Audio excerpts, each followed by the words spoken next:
LPK Sun Glory menggelar wisuda Angkatan ke-8 program pelatihan 1 tahun periode 2018-2019 di Ina Grand Bali Beach, Denpasar.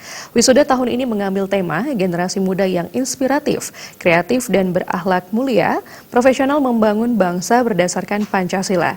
Kegiatan tersebut juga dirangkaikan dengan upacara pelantikan Direktur baru masa jabatan 2019-2022. Pusat Pelatihan Pariwisata dan Kapal Pesiar LPK Sun Glory yang berada di bawah naungan Yayasan Werdi Sile Kumara Sile Karang mewisuda 96 lulusan dari berbagai jurusan dengan rincian Room Division sebanyak 37 orang, F&B Product sebanyak 36 orang, dan F&B Service sebanyak 23 orang. Direktur Sun Glory Wayan Sucipta mengatakan, lulusan Sun Glory yang telah dididik secara profesional dan berkualitas serta dibekali kompetensi perhotelan serta pariwisata yang terbaik diharapkan mampu menjadi tenaga yang handal dan mampu bersaing dalam dunia industri baik di tingkat lokal, nasional maupun internasional. Lulusan LPK Sun Glory yang dibekali dengan kompetensi di bidang teknologi, bahasa dan perilaku atau attitude juga diharapkan menjaga nama baik alma mater dan mampu tampil terdepan di era revolusi industri 4.0.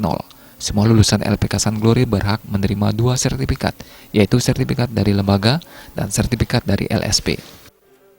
Di kampus Sun Glory itu nanti di Gembleng mereka dilatih, dididik dengan program-program yang kita punya. Skill mereka di Gembleng, kemudian pengetahuan mereka ditambah pengetahuan bahasanya, pengetahuan teknologinya dan lain sebagainya, dan juga yang tidak kalah penting adalah attitude-nya atau etikanya akan dibenahi. Ketua Yayasan Werdi Sile Kumara Sile Karang Nyoman Joko Pariaso mengatakan pihaknya mendukung penuh program-program Sun Glory untuk mencetak lulusan yang berkualitas dengan menyediakan sarana-prasarana dan kelengkapan-kelengkapan yang dibutuhkan dalam pembelajaran.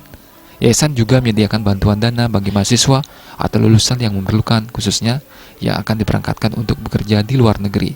Melalui koperasi yang telah ditunjuk, Joko Pariaso berharap direktur baru yang telah dilantik dapat melanjutkan program-program untuk kemajuan LPK Sun Glory.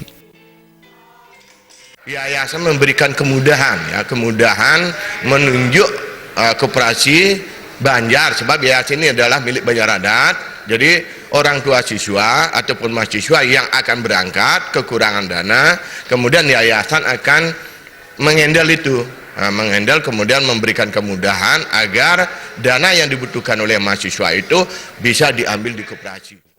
Sementara Kepala Dinas Tenaga Kerja Kabupaten Gianyar Anak Agung Dalem Jagadita mengapresiasi keberhasilan LPK Sun Glory dalam mencetak sumber daya manusia yang berkualitas, berintegritas, dan berdaya saing tinggi.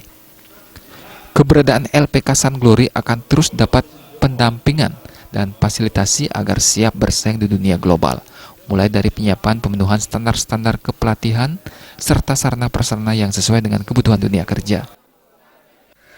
Ya, persaingan revolusi 4.0 saat ini, harapannya output lembaga, khususnya SDM yang dihasilkan ini betul-betul bisa menyikapi, bisa masuk pada tuntutan industri pasar kerja.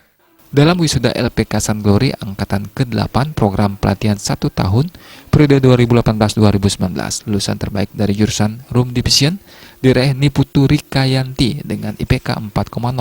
Dari jurusan F&B Product diraih Niluh Puspitayanti dengan IPK 4,0, serta dari jurusan F&B Service lulusan terbaik diraih oleh Dewa Ayu Dea Kumalasari dengan IPK 4,0. Saputra